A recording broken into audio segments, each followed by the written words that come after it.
Hey guys, welcome back to my channel. So today we are going to see the monthly sales of the 300 to 500cc class in India, not the exports, just the Indian sales we'll watch. And we will see what the sales number tells us, where the industry is going and how the individual players are performing. Now the sales numbers are a key figure for the manufacturers to understand what the market is telling us. Okay, so we also might it helpful, we might find it useful just for a interest perspective on how this segment is going, how the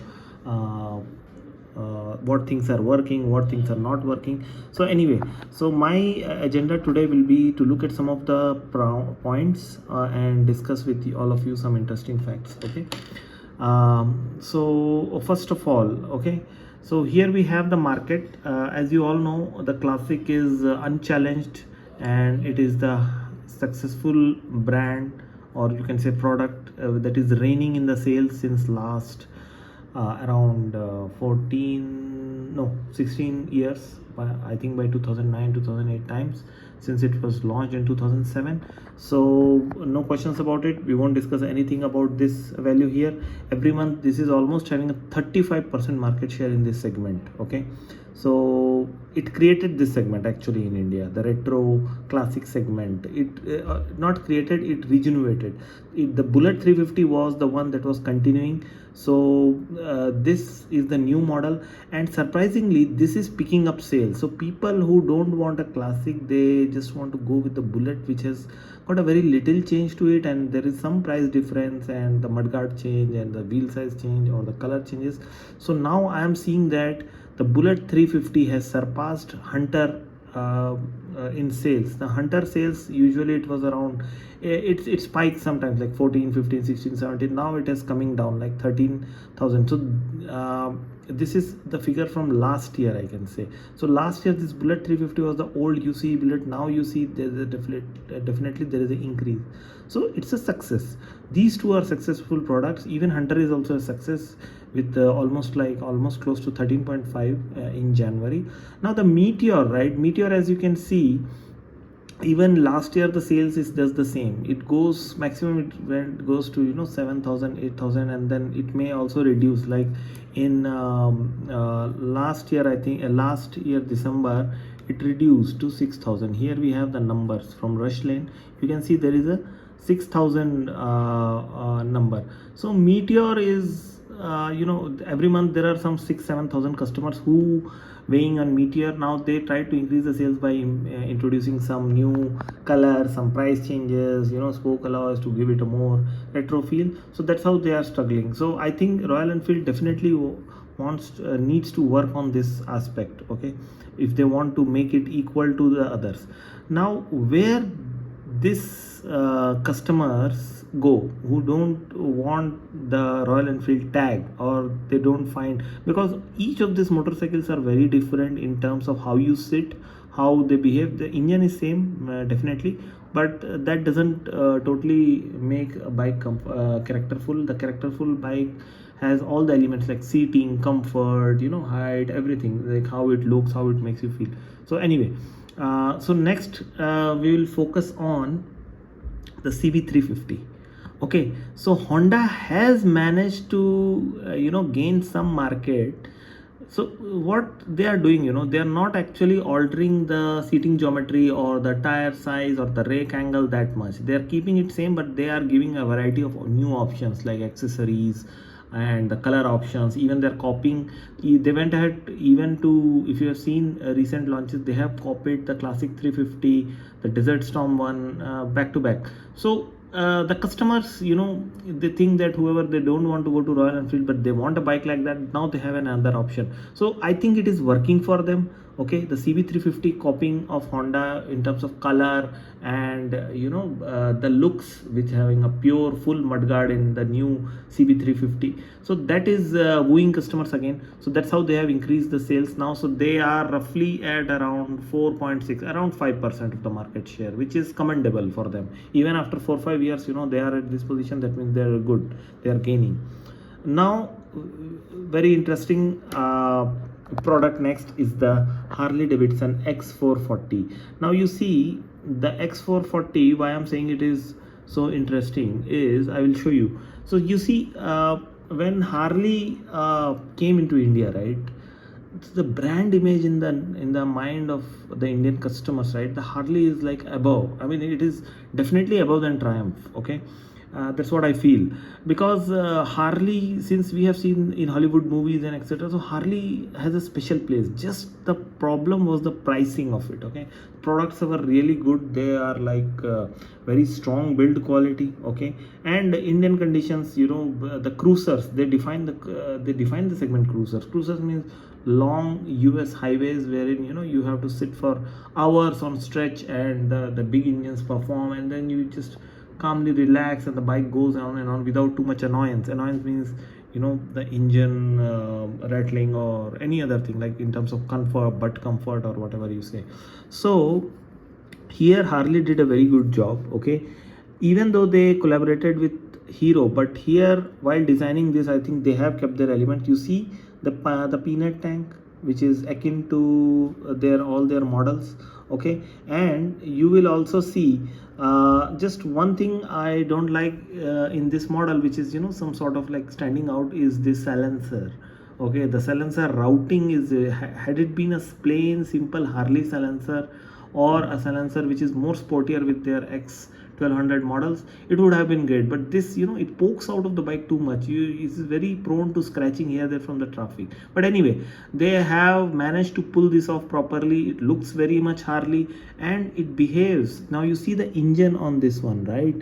If you see the engine on this one, it is actually a semi engine of iron 883 engine. Yes, so you know, traditional Harleys, they have a V twin. So here what they have done is they have taken out one cylinder, and that's how you get the magic number of 441cc or 440cc, and that's how they worked on it. So they are traditionally, they are also long bore engines. So here that's why it is a long bore engine. It behaves like a Bullet 500 engine. Okay, it's like it has the same performance figures as a earlier Bullet 500 engine, and it's a long stroke engine. So what does that mean? Everybody knows that nowadays, that, you know, it means low end torque is good, mid range grunt is very good. So and it will give you a very beaty roar, okay, while riding. There is no rush. Okay, and it will be very it won't ask you to rev it very hard, and you can easily relax at high speed like 100 without any much disturbance. It will be very smooth. It will, you know, perform at lower RPMs. It will have a very good speed and all that. And comfort wise also they have taken care, it seems. So that is what people are liking it. Now you see, I'll show you the seating posture here. Now you see the rider, it motorides, he is sitting in the perfectly upright position. Okay, this is very comparable to Bullet. Okay, so what the person is, when the person is trying to go to the market to search a Bullet, and he finds that 350cc is not very much powerful, he wants some more power, or they are getting used to it. Now you see the seat comfort is so good here. Okay, the seat is very good. It's plain Jane and simple and very smooth. So they are considering this as an option, but not this top end model. Okay, the gray doesn't look that fancy. Okay, obviously this is a trellis frame based, not like the Enfield. They have a down tube frame sort of a geometry Enfields. So this is a bit different, but yeah, it is working in their favor now. So so people like this stance, like the seat, like they're liking, and the middle variant, right, the red and the gray one, they are liking those colors more. So I'll tell you, it comes at around 2.5 X showroom, the mid variant. Okay, and that is the one that is gathering sales, I believe, because those numbers, you know, mostly it is the 2.5 lakh X showroom variant, or maybe not the 2.5. I think it is 2. Yeah, it's 2.5. So on road it will come around 3 lakhs. Okay, so here we can see that customers are preferring long stroke motor rather than the Triumph 400s overbore, what you can say, short stroke motor.